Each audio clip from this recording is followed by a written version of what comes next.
একটি এলআইসির প্ল্যান বোঝাতে চান, যে কোনো একটি, তো সেই সময় কাস্টমারের থেকে কিন্তু অনেক অবজেকশন আসে।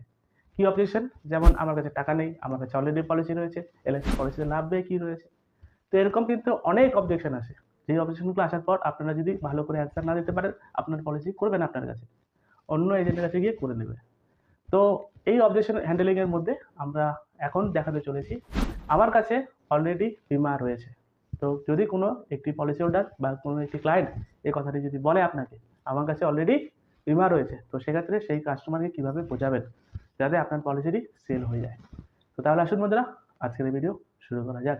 এলআইসি এজেন্টের বেস্ট অবজেকশন হ্যান্ডেলিং, এবং আমরা চ্যাপ্টার নাম্বার 1, আমার জীবন বীমার দরকার বা প্রয়োজন নেই, এই অবজেকশন হ্যান্ডেলিংয়ের কোশ্চেনের অ্যান্সারগুলো আমরা কিন্তু অলরেডি ভিডিও বানিয়ে দেখিয়ে দিয়েছি।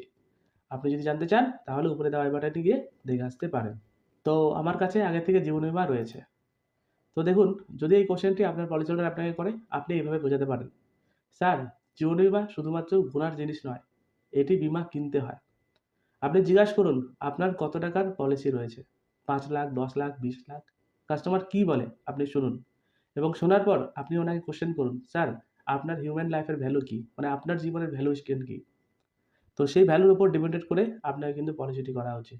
নট অনলি শুধুমাত্র আপনার জীবনের ভ্যালু, আপনার হতে পারে মেডিকেল এক্সপেন্সেস হতে পারে, মান্থলি এক্সপেন্সেস হতে পারে, আপনার চিলড্রেন এডুকেশন হতে পারে, ডটার ম্যারেজ হতে পারে, কার লোন হতে পারে। তো এরকমভাবে আপনারা বোঝাতে পারেন যে আপনার হিউম্যান লাইফের ভ্যালু কী রয়েছে অ্যান্ড লাইফ ইন্স্যুরেন্স কতটা গুরুত্বপূর্ণ ভূমিকা। এমনটা হতে পারে আপনি যাকে পলিসি বোঝাচ্ছেন তার অলরেডি পলিসি রয়েছে, কিন্তু তার চিলড্রেনের এডুকেশন প্ল্যানের জন্য কোনো প্ল্যানিং করেনি। তো আপনি চিলড্রেন এডুকেশন প্ল্যান সম্পর্কে বোঝান না, তাহলে তো পলিসিটা হবে। ডটার ম্যারেজের জন্য কোনো পলিসি করেনি, তো আপনি বোঝান কেন এই ডটার ম্যারেজের জন্য পলিসি করবেন এলআইসিতে। তো এইভাবেই আপনি আপনার পলিসি হোল্ডারকে বোঝাতে পারবেন, যদি পলিসি হোল্ডার আপনাকে বলে আমার কাছে আগে থেকে জীবন বীমা রয়েছে। তো এইভাবেই আপনি কিন্তু আপনার পলিসি হোল্ডারকে বলতে পারেন যে স্যার, আপনার কাছে আগে থেকে পলিসি রয়েছে, কিন্তু এই নিডটি পূরণ করার জন্য আপনি এই পলিসিটি করতে পারেন। তো নেক্সট দেখে নিই, আপনি যদি জানেন যে আপনার পলিসি হোল্ডারের কাছে আগে থেকেই পলিসি রয়েছে, তো সেক্ষেত্রে আপনি কিভাবে বলবেন? আপনি সেই পলিসি হোল্ডারের কাছে যায়ে বলবেন যে পলিসি সার্ভিসিং এর জন্য। হতে পারে সেই পলিসির এনএফটি রেজিস্টার করতে হবে। এখন কিন্তু সমস্ত পলিসিতে এনএফটি রেজিস্টার মাস্ট করে দিয়েছে নতুন পলিসির ক্ষেত্রে। তো এনএফটি রেজিস্টার করেছে কিনা, লোন নিতে চায় কিনা, নমিনি চেঞ্জ হবে কিনা, প্রিমিয়াম মোড চেঞ্জ করবে কিনা। তো এইভাবেই আপনি কিন্তু আপনার পলিসি হোল্ডারকে বলতে পারেন, স্যার, আপনি লোন লাগবে, আপনি আমাকে দেন, আমি করে দিচ্ছি। তো এইভাবে কিন্তু আপনারা এই সার্ভিসিং এর জন্য যেতে পারেন। তো যেমন ধরুন, আপনি আপনার পলিসি হোল্ডারকে বলতে পারেন, স্যার, আপনি অনলাইন কাস্টমার পোর্টাল বানিয়েছেন কিনা। তো সেক্ষেত্রে কি হবে, সেই পলিসি হোল্ডার ডাইরেক্টলি এলআইসির অনলাইন যাবতীয় যেই সুযোগ সুবিধাগুলো রয়েছে সেটি কিন্তু নিতে পারবে। তো এভাবেই আপনি যদি জানেন যে পলিসি হোল্ডারের কাছে আপনি যাচ্ছেন সেই পলিসি হোল্ডারের কাছে অলরেডি পলিসি রয়েছে, তাহলে আপনি শুধুমাত্র পলিসির সার্ভিসিং এর ব্যাপারে কথা বলতে পারেন। তাহলে কি হবে, সেই পলিসি হোল্ডার আপনার সামনে বসবে। যখনই বসবে তখন আপনি এই সার্ভিসগুলো করিয়ে দেওয়ার পরেও এমনটা হতে পারে সে ধরেন ওনার জন্য পলিসি নিল না, কিন্তু আপনাকে একটি রেফার করে দিল যে এই লোকটার কাছে যান, আপনার পলিসি হয়ে যাবে। তাই না? তো ওভার কথা আপনাকে যেতে হবে ফ্রেন্ডস। তো এভাবে আপনি আপনার পলিসি হোল্ডারকে বলতে পারেন। তো নেক্সট দেখে নেব আর কিভাবে বলা যায় আমার কাছে জীবন বীমা রয়েছে। তো দেখুন, আপনি এই এক্সাম্পলটাও দিতে পারেন। স্যার, আমি ধরে নিচ্ছি আপনি ১ সপ্তাহের জন্য কাজের বাইরে যাচ্ছেন। তাহলে আপনি আপনার বাড়ির খরচার জন্য কত টাকা ছেড়ে যাবেন? গ্রাহকের উপর ছেড়ে দেবেন। গ্রাহকের কোয়েশ্চেনের অ্যান্সারটি শুনবেন। তো সে বলতে পারে ধরেন ৫০,০০০, সেও বলতে পারে ১,০০,০০০, যাই বলুক না কেন। তো সে সময় আপনি সেই কাস্টমারকে আবার জিজ্ঞাসা করুন, যদি স্যার এই জিনিসটি ১ মাসের জন্য হয়, বা ১ বছরের জন্য হয়, বা ৩ বছরের জন্য যদি হয়, তাহলে আপনি কত টাকা ছেড়ে যাবেন? যে দেখুন স্যার, যদি ভগবান না করে আপনার যদি কিছু হয়ে গেল, তো সে সময় এই টাকাটি কে ছেড়ে যাবে?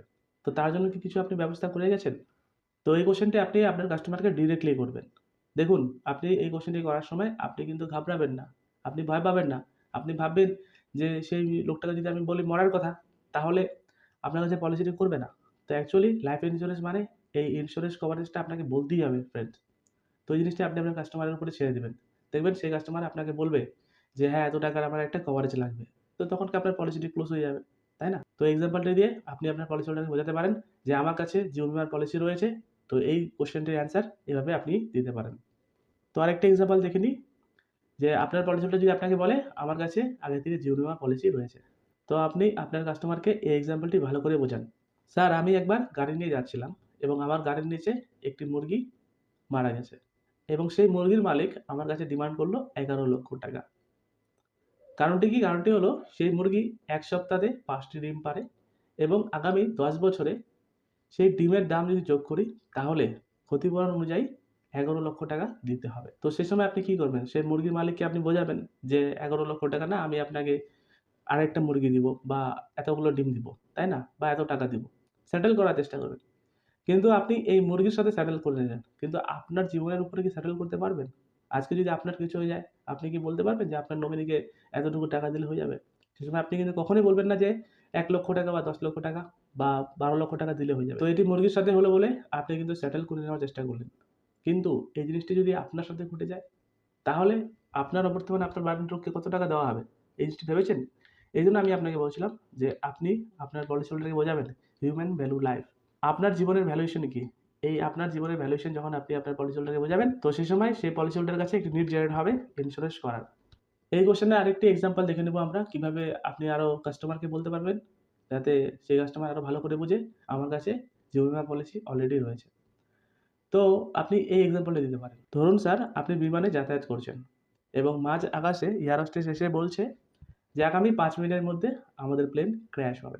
তো সে সময় আপনাকে একটি ফর্ম দেওয়া হলো এবং ফর্মে লেখা ছিল আপনার অবর্তমানের জন্য আপনার নমিনিকে কত টাকা রাশি দেওয়া হবে।